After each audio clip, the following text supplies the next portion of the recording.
আমরা কি 52.5 রূপার দাম ধরবো নাকি 7.5 ভরি স্বর্ণের দাম ধরবো? কারণ দুইটার দাম তো আকাশ আর পাতাল পার্থক্য। 7.5 ভরি স্বর্ণের দাম এখন অনেক, তথা 52.5 রূপার দাম অনেক কম। তা আমরা কোনটা ধরবো? যেহেতু এখন কোরবানির সময়, আপনাদের অনেক প্রশ্ন এসে জমা হয় এই কোরবানি সম্পর্কে। তো তার মধ্যে কমন কিছু প্রশ্ন হচ্ছে যে কোরবানি কাদের উপর ওয়াজিব। না, আমাদের সমাজে বহু লোকের উপরে কোরবানি ওয়াজিব, বহু লোকের উপর আমাদের সমাজে কোরবানি ওয়াজিব, কিন্তু কয়টা মানুষ কোরবানি দেয়? আমি ইয়াকিনের সাথে বলতে পারি যে আমাদের এই বাংলাদেশের মানুষ গরিব না। হ্যাঁ, বাংলাদেশের মানুষ গরিব না। আপনি ঈদের সময় মার্কেটে যায় দেখেন, মার্কেটে আপনি পা রাখার জায়গা পাবেন না। হাজার হাজার টাকার মার্কেট করে এই বাঙালি। জাকাত দেওয়ার সময় কারো উপরে জাকাত ওয়াজিব হয় নাই, কারো উপরে জাকাত ফরজ হয় নাই। কোরবানি দেওয়ার সময় কারো উপরে কোরবানি ওয়াজিব না, কারো উপরে কোরবানি সুন্নতে মুআক্কাদা না, কিছুই না। সবাই তখন ফকির হয়ে যায়। লক্ষ লক্ষ টাকা ফিক্সড ডিপোজিট করে রেখে দেয়, ব্যাংকে রেখে দেয়, এখানে রেখে দেয়, ওখানে রেখে দেয়। তো যাই হোক, সেদিকে যাচ্ছি না। তো আজকে আমরা জানবো যে কোরবানি কাদের উপর ওয়াজিব। অল্প সময়ের মধ্যে আলোচনা শেষ করব, কে উঠাউঠি করবে না। হ্যাঁ, বসো। তো কোরবানি কাদের উপর ওয়াজিব? হানাফি মাযহাব অনুযায়ী কয়েকটি শর্ত যদি কারো মধ্যে পাওয়া যায় তাহলে তার উপরে কোরবানি ওয়াজিব।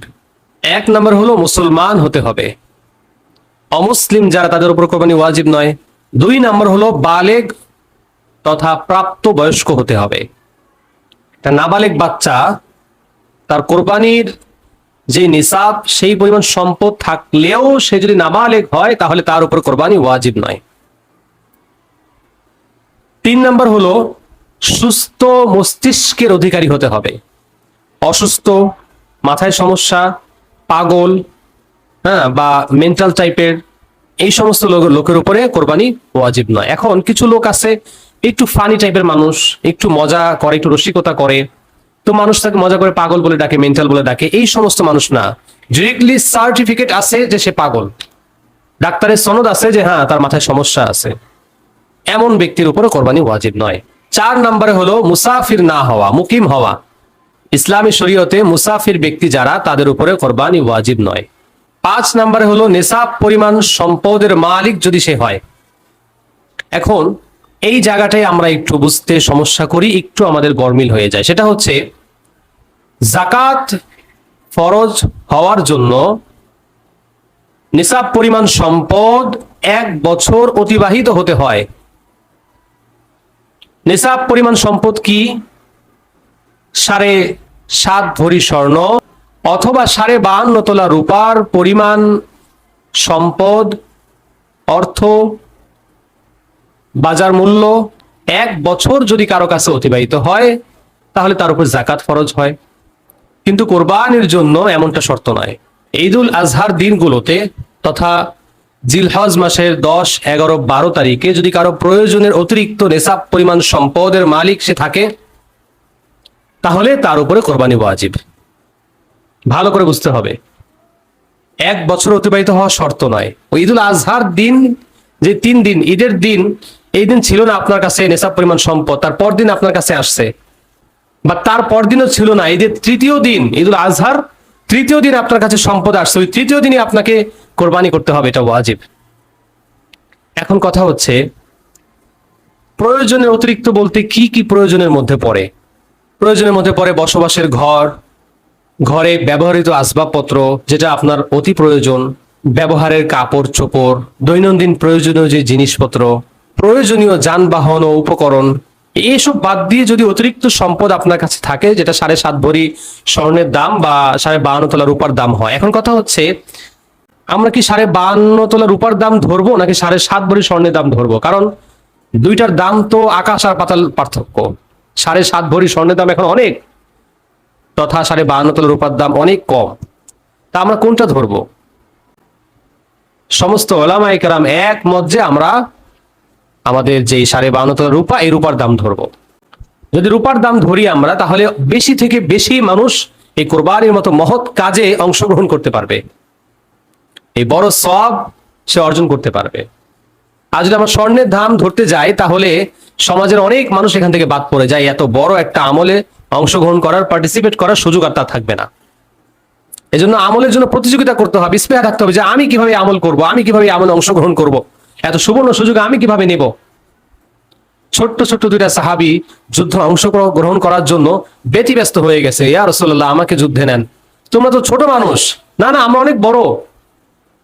যখন বলে ঠিক আছে দেখি কত বড়, তারা দুই পায়ের আঙ্গুলে ভর দিয়ে এইভাবে উঁচু করে নিজেদেরকে দাঁড় করাইছে, এটা বোঝানোর জন্য যে আমরা অনেক বড়। আর আমরা কিভাবে আমল থেকে বাঁচা যায়, আমল না করা যায়, কিভাবে ফাঁকি দেওয়া যায়, এই ফাঁক ফোকর খুঁজি। তাহলে আপনিও জান্নাত খোঁজেন, আপনিও জান্নাত তালাশ করেন, সাহাবায়ে কেরামও জান্নাত তালাশ করতো। আপনিও আল্লাহকে ভালোবাসেন, সাহাবায়ে কেরামও আল্লাহকে ভালোবাসতো। তবে আপনার ভালোবাসা, আপনার চাওয়া আর সাহাবায়ে কেরামের ভালোবাসা, তাদের চাওয়ার মাঝে আকাশ পাতাল পার্থক্য ছিল। এই জন্যই তারা রাদিয়াল্লাহু তাআলা আনহুম হয়েছে। আর আপনি সলিমুদ্দি আর কলিমুদ্দি হয়ে বসে আছেন। তা এখন আপনি বাজারে যান, গিয়ে দেখেন 52.5 তোলা রূপার দাম কত। ওই দামটা বাসায় এসে আপনার ব্যবসার মাল, আপনার নগদ অর্থ, আপনার স্বর্ণ, এই সব কিছু মিলিয়ে যদি সেই দামটাকে ছুঁয়ে ফেলে, তাহলে আপনার উপর কোরবানি ওয়াজিব। আপনার এবং আমাদের সবার একটা ভুল ধারণা আছে যে একটা ফ্যামিলির মধ্যে স্বামী কোরবানি দিছে, বা শেষ, সন্তান স্ত্রী মস্ত্রী সবাই, বাস আমরা সবাই কোরবানি দিছি। অথচ স্ত্রীর যদি গহনা, স্ত্রীর যদি বাবা বাড়ি থেকে সম্পদ পাওয়ার সম্পদ, স্ত্রীর নিজস্ব কোনো ইনকাম, স্ত্রী মোহরানার টাকা, স্ত্রীর গহনা, এই সব কিছু টোটাল মিলিয়ে যদি ওই নিসাবটাকে ছুঁয়ে ফেলে, তাহলে স্ত্রীকেও কোরবানি করতে হবে, শুধুমাত্র স্বামী করলে হবে না। কথা বোঝা গেছে? কোরবানি যার যার উপরে স্বতন্ত্রভাবে ওয়াজিব হবে। আর রাসূল পাক সাল্লাল্লাহু আলাইহি ওয়াসাল্লাম বলেন, যার উপরে কোরবানি ওয়াজিব হলো কিন্তু কোরবানি করলো না, সামর্থ্য থাকা সত্ত্বেও যে কোরবানি করলো না, সেজন্য ঈদগাহে না আসে। কত বড় ধমক! অনেকে আবার প্রশ্ন করে যে বট এটা কি খাওয়া যাবে? অনেকে খায়। উত্তর হচ্ছে হ্যাঁ, খাওয়া যাবে, বট খাওয়া যাবে। একদম ওটার ভিতরে যে নোংরা আছে পরিষ্কার করে, পবিত্র করে, তারপর যদি কেউ খেতে চায় খেতে পারে, কোনো সমস্যা নেই। আরেক ভাই প্রশ্ন করেছিল যে কোরবানির গোশত কি 3 ভাগ করতেই হবে? উত্তর হচ্ছে 3 ভাগ করা মুস্তাহাব, এটা করা উত্তম।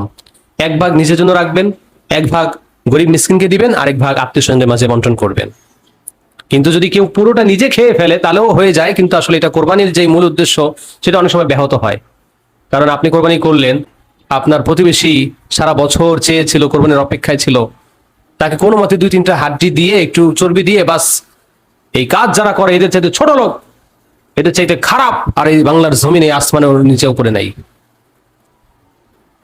এমন যদি কেউ করে, 2টা হাড্ডি আর একটু চর্বি মিলে এসে দিয়া যায়, এদের গোস্ত এদের বাসায় নিয়ে ফেরত দিয়ে আসবেন, তোরা খা এগুলা,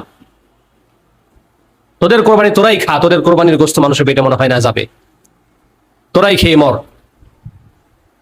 আল্লাহ তাআলা এই সমস্ত কৃপণ শেষরা ছোট লোকদের হেদায়েত দান করুন। অনেকে তো কোরবানির আগে বিশাল বড় ফ্রিজ কিনে বাসায় নিয়ে যায়। কিরে ভাই, এত বড় ফ্রিজ কি হয়েছে? কোরবানি দিছে, গরু পুরোটা ঢুকাইতে হবে না ফ্রিজের মধ্যে? পারলে গরু কোরবানি করা ছাড়াই আনাম ফ্রিজের মধ্যে রেখে দিত পুরোটা। অনেকে আবার বলে যে লেজ খাওয়া যাবে, লেজের মধ্যে যে গোস্ত থাকে সেটা খাওয়া যাবে, অনেকেই খায়। হ্যাঁ, খাওয়া যাবে। মাথার চামড়া খাওয়া যাবে কিনা? হ্যাঁ, মাথার চামড়াও খাওয়া যাবে, চামড়া খাওয়া যাবে। কারণ আমাদের দেশে চামড়া নিয়ে যে সিন্ডিকেট চলতেছে, আমার মনে হয় চামড়া বিক্রি করার চাইতে নিজেরা প্রসেসিং করে খাওয়া, ব্যবহার করাটাই উত্তম। তবে দোয়া করে আল্লাহ তাআলা চামড়ার এই সিন্ডিকেট দূর করে দেখ, চামড়ার মাধ্যমে যেন আমরা সবাই উপকৃত হতে পারি, দেশ এগিয়ে যেতে পারে, চামড়ার মাধ্যমে দেশের কল্যাণ হয়, দেশের উন্নতি হয়, এবং আমাদের সারা বিশ্বে যেন চামড়ার যে একটা অর্থ থেকে গরিবরা যে উপকৃত হতো, মাদ্রাসাগুলো উপকৃত হতো, তারা যেন হতে পারে। আলহামদুলিল্লাহ আমাদের মাদ্রাসায়ও এরকম, আলহামদুলিল্লাহ আমাদের মাদ্রাসায়ও চামড়ার যেই টাকা সেটা আলহামদুলিল্লাহ গ্রহণ করে থাকি আমরা।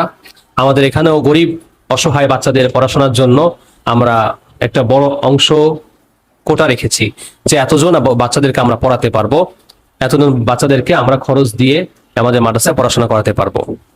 তো সেই জন্য সেই কোটাটা আমরা কিভাবে পূরণ করব, সেই খরচ, সেই আর্থিক যে সহায়তা সেটা কোথা থেকে আসবে? সারা বিশ্ব থেকে আলহামদুলিল্লাহ মুসলমান মুমিন ভাইরা, নবী প্রেমিক ভাইরা, কোরআন প্রেমিক ভাইরা আমাদের মাদ্রাসার সদস্য হবেন, এবং আপনারা মাদ্রাসার জন্য প্রতি মাসে আপনার হালাল ইনকাম থেকে আপনি একটা দান মাদ্রাসায় করবেন।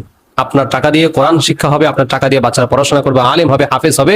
যতদিন পর্যন্ত তারা কোরআন শিখবে, দিন শিখবে, অন্যকে শিখাবে, সে আবার আরেকজনকে শিখাবে, সে আবার আরেকজনকে শিখাবে, এইভাবে আপনি সদকায়ে জারিয়া সব মৃত্যুর পরও কবরে শুয়ে শুয়ে পেতে থাকবেন ইনশাআল্লাহ। এই জন্য আপনারা কোরবানির চামড়া টাকা আমাদের মাদ্রাসা দিতে পারেন, আমার মাদ্রাসা, এবং মাসিক যেই সদস্য যেটা বললাম এটাও ইনশাল্লাহ আপনারা হতে পারেন। প্রতিদিন আপনাদের জন্য দোয়া হবে। আপনার বাবার নামে একটা নাম নিতে পারেন, আপনার মায়ের নামে নাম নিতে পারেন, আপনার নিজের জন্য নাম নিতে পারেন, ব্যবসার জন্য নাম নিতে পারেন, ছেলের জন্য নাম নিতে পারেন, মেয়ের জন্য নাম নিতে পারেন, যে আমি আমার ছেলের নামে একটা নাম নিলাম, প্রতি মাসে আমি একটা হালাল ইনকাম, প্রতি মাসে আমি ইনশাল্লাহ দান করবো মাদ্রাসায়। আমার বাবার নামে, বাবা চলে গেছে পৃথিবী থেকে, বাবার জন্য একটা নাম নিব, বাবার নামে প্রতি মাসে একটা দান আমি মাদ্রাসায় দিব আপনার। আমার মা চলে গিয়েছে, মা কত কষ্ট করছে আমাদের জন্য, আমার মায়ের জন্য কিছুই করতে পারি নাই, মা যেন কবরে ভালো থাকে, মার জন্য একটা নাম নিব, প্রতি মাসে একটা দান করব, এবং মায়ের জন্য প্রতিদিন আপনাদের মাদ্রাসায় ইনশাল্লাহ দোয়া হবে। এইভাবে সন্তানের পড়াশোনা ভালো না, সন্তান কথা শোনে না, সন্তানের জন্য একটা নাম নিলেন। হ্যাঁ, আত্মীয় স্বজন, দাদা দাদি, শ্বশুর শাশুড়ি, হ্যাঁ, যারা দুনিয়া থেকে চলে গেছে তাদের জন্য একটা নাম নিলেন। আপনি ব্যবসা করেন, ব্যবসা থেকে একটা নাম নিলেন যে আমার ব্যবসা যেন আল্লাহ তাআলা বিপদ আপদ থেকে হেফাজত করে, ব্যবসার মধ্যে যেন আল্লাহ তাআলা খায়র ও বরকত দান করেন, আমার রিজিকের মধ্যে আল্লাহ তাআলা যেন বরকত দান করেন। আমি দেশের বাইরে থাকি, কত প্রবাসরা সারা জীবন কষ্ট করে, প্রবাসী ভাই কষ্ট করতে করতে জীবনটাকে শেষ করে দেয়, শেষমেশ তার টাকা মানুষে খায়, তার সম্পদ বাংলাদেশে হয়, পাহাড় হয়, সে লাশ হয়ে বাংলাদেশে ফিরে। তো প্রবাসে থেকেও প্রবাসী ভাই বোনেরাও নিজের নামে একটা নাম নিতে পারেন যে আমি দান করবো, আল্লাহ তাআলা যেন এর উসিলায় আমাকে ভালো রাখেন, বিপদ আপদ থেকে হেফাজত করেন, বড় বড় রোগ বালাই থেকে যেন আল্লাহ তাআলা হেফাজত করেন। কারণ দান হচ্ছে এমন, সদকা হচ্ছে এমন, রাসূল আকরাম সাল্লাল্লাহু আলাইহি ওয়াসাল্লাম বলেন আসন্ন বিপদ যেটা আমার মাথার উপরে চলে আসছে, এখান থেকেও দানের উসিলায়, সদকার উসিলায় আল্লাহ তাআলা বিপদ সরায় নেন। সুবহানাল্লাহ। এই জন্য একটা সুবর্ণ সুযোগ আমি মনে করি যে কোরআনুল কারীমের তেলাওয়াত হবে দিন রাত, হেফজ করে বাচ্চারা, কোরআন শিখে, হাদিস শিখে, মাসালা শিখে, আলেম হয়, হাফেজ হয়। একটা হাফেজে কোরআনের পিছনে আপনার আমার অবদান যদি থাকে, আমরা চাইলেও আমাদের সন্তানকে অনেকে হাফেজ বানাতে পারি না, অনেকে ইচ্ছা ছিল বানাতে পারেনি বা সুযোগ হয়ে ওঠেনি, তাহলে অন্য একটা হাফেজ যারা হচ্ছে তাদের পিছনে যদি আমার আর্থিক সহায়তা থাকে, আমার বিভিন্নভাবে সাহায্য থাকে, আমার মাধ্যমে, আমার সহযোগিতায় যদি আল্লাহ তাআলা একটা হাফেজ তৈরি করেন, এর চাইতে সৌভাগ্য আর কি হতে পারে? একটা আলেম যদি আমার সহযোগিতায় হতে পারে, এর চাইতে সৌভাগ্য, এর চাইতে ভালো কাজ আর কি হতে পারে? তো আমি সেখানে অংশগ্রহণ করি। তো এতে করে আলহামদুলিল্লাহ আল্লাহ তাআলা সদকা জারিয়া সব দিবেন। সে আলেম আরেকজনকে আলেম বানাবে, সে একজন আরেকজনকে আলেম বানাবে, সে আলেম আরেকজনকে আলেম বানাবে, সেই হাফেজ আরেকজনকে হাফেজ বানাবে। ভাই লক্ষ লক্ষ হাফেজ এই বাংলার জমিনে, এই পৃথিবীতে হবে। আপনি কবরে শুয়ে শুয়ে সমস্ত হাফেজে কোরআনে কারীম তেলাওয়াতের সওয়াব আপনি কবর থেকে পেতে থাকবেন ইনশাআল্লাহ। কত গার্ডিয়ানরা এসে আমাদের কাছে কান্নাকাটি করে, ছাত্রকে পড়াবে, ছেলেকে পড়াবে, সে আর্থিক সামর্থ্য নেই, ছেলেকে পড়াতে চায়, হাফেজ বানাতে চায়, আলেম বানাতে চায়, আর্থিক সামর্থ্য নেই, তা আমাদের কাছে বলে। কিন্তু আমরা আসলে কিভাবে এতজনের দায়ভার নিব? আপনারাই যারা দূর দূরান্ত থেকে, দেশ বিদেশ থেকে আমাদেরকে সহায়তা করেন, আপনাদের সহায়তার টাকা দিয়েই আলহামদুলিল্লাহ তারা পড়াশোনা করে, তারা থাকে, তারা আলেম হচ্ছে, হাফেজ হচ্ছে। তো সকলের কাছে উদারত আহ্বান, বাবার নামে, মায়ের নামে একটা করে নাম আপনারা নিবেন, কোরআনের সহায়তায় পাশে থাকবেন ইনশাল্লাহ। আমরা থাকবো না, আপনি থাকবেন না, কিন্তু এই কোরআনের খেদমত জারি থাকবে, কোরআনের খেদমত চালু থাকবে, হাফেজ হওয়া জারি থাকবে, একজন আরেকজনকে হাফেজ বানাতে থাকবে, একজন আরেকজনকে আলেম বানাতে থাকবে। দেখুন, আমাদের আমল দিয়ে আসলে জান্নাতে যাওয়া কঠিন। এমন কেউ নেই যে চোখ বন্ধ করে বলতে পারবো যে আমার আমল এত করছি যে আলহামদুলিল্লাহ জান্নাতে যাওয়ার জন্য যথেষ্ট। এই জন্য নিজে করতে পারি আর না পারি, কিন্তু এইভাবে যদি সহায়তায় থাকি, সাপোর্টে থাকি, টাচে থাকি, কোরআনের সাথে হাদিসের থাকে, সাথে আল্লাহ তাআলা এর উসিলায় হয়তো আমাদেরকে মাফ করে দিতে পারেন। কারণ কিয়ামতের মধ্যে আল্লাহ তাআলা মাফ করার জন্য উসিলা তাআলা করবেন। আর বিশেষ করে যারা দুনিয়া থেকে চলে গিয়েছেন তাদের জন্য সহায়তার এই একটা মাত্র মাধ্যম তাদের নামে দান সদকা করা, তাদের নামে কোরআনুল কারীম তেলাওয়াত করা, তাদের নামে দোয়া করা, যেটা আমাদের মাদ্রাসা আলহামদুলিল্লাহ সকাল সন্ধ্যা 2 বেলা প্রতিদিন হয়। সূরা ইয়াসিন তেলাওয়াত করে, সূরা মুলক তেলাওয়াত করে, তাসবিহ পড়ে, বিভিন্ন খতমের যে দোয়াগুলো রয়েছে এগুলো পড়ে দোয়া হয়। আপনারাও ইনশাআল্লাহ শরীক হবেন।